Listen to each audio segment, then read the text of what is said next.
Hey YouTube, I'm going to bring you a deck profile now for something I've been sort of working on as a casual thing. Taking this down to a Sunday club once, played a couple of games with it, it's done quite well. It's just a casual thing at the minute.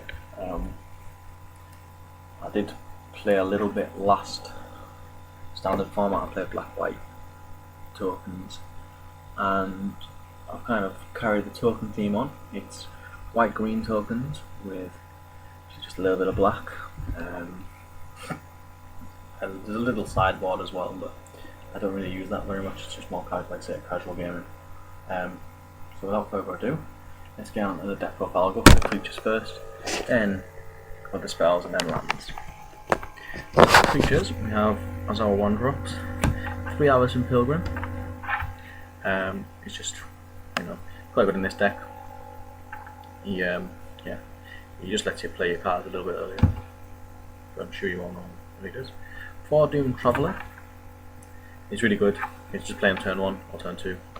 Throw him in the way of your opponent's first creature, you get a spirit.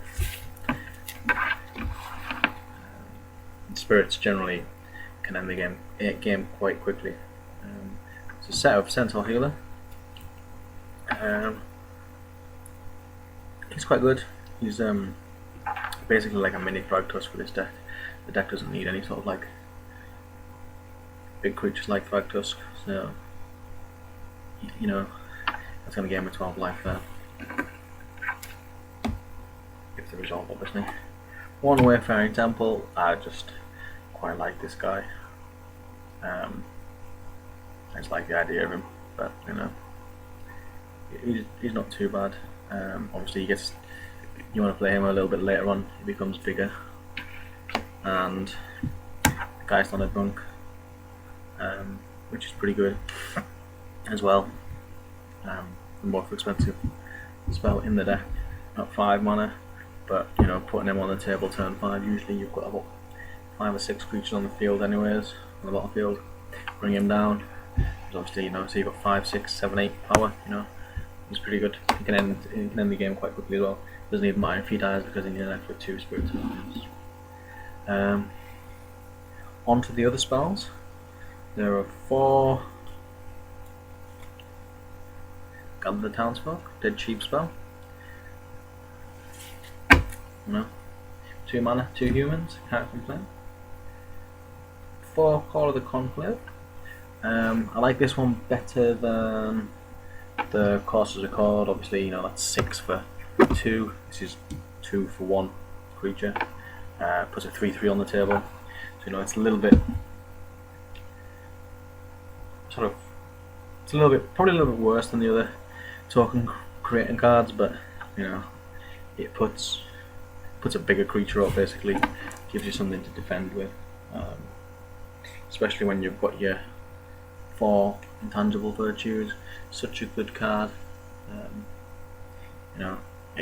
It just makes tokens silly.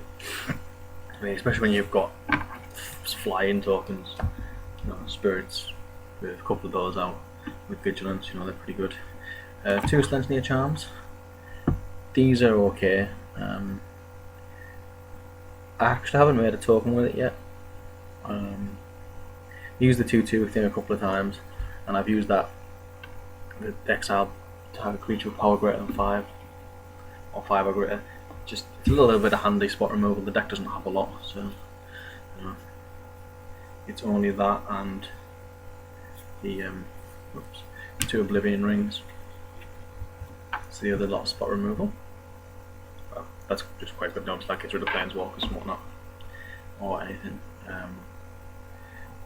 There's 4 Lingering Souls.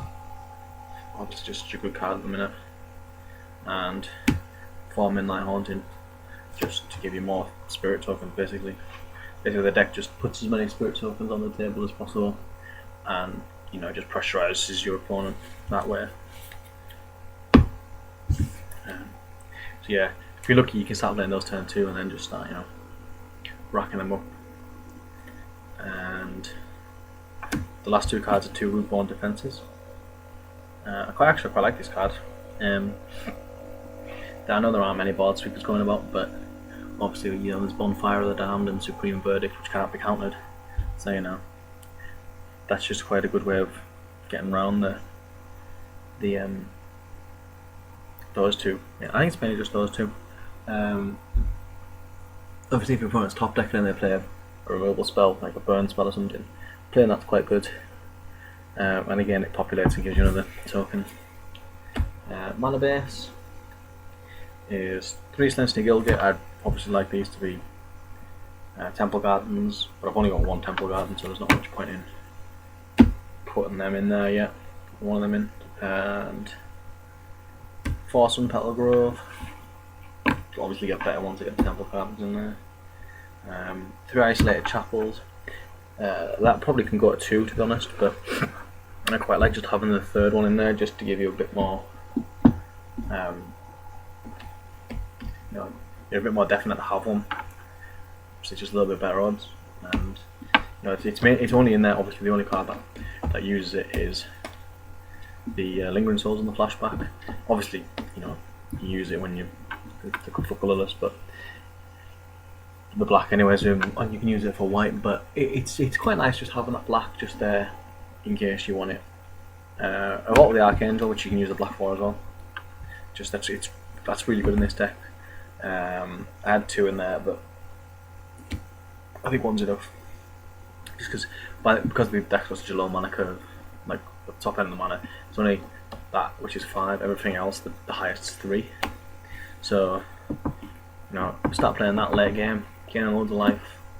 Just raise your opponent. Death Touch as well, really good. 5 plains and 5 forests. They obviously just make up the bulk of your spells there. Your mana, sorry, not your spells. In the sideboard, there's just a few things like some Naturalizes, Druid's Deliverance. I'd like to put more of those in there.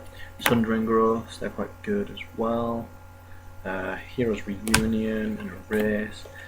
Another Oblivion Ring.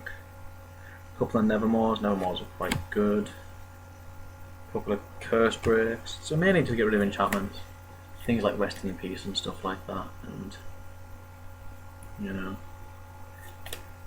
all the big enchantments, they're kind of annoying. And a couple of Elite Inquisitors just for the zombie matchup. It's quite good in that zombie matchup. Just stick him in front of zombies, and because he's a first striker, vigilant attacker as well, so he can actually do some damage on attack. Just scoot past everything. Obviously, you've got to watch out in case they play like Hell Rider or something like that. But yeah. But anyway, that's the deck. Like I say, it's just a casual thing. It's pretty good. If it goes off, it goes off, and it goes really well. If it doesn't, then it's like any deck really. If it stalls, then it dies. But that can't be helped. Yeah. Hopefully, I'll have some more decks for you in the next few weeks. Once I get some better cards, and obviously when Gatecrash comes out, there'll be new options to make decks. I'm going to build a deck over the next couple of days, so hopefully I'll have that for you when all the cards turn up. I'm just waiting on a couple of things. I won't spoil that surprise. But yeah, once Gatecrash comes out, I've got a box on pre-order. I'm going to try and get my girlfriend to agree to open them on video.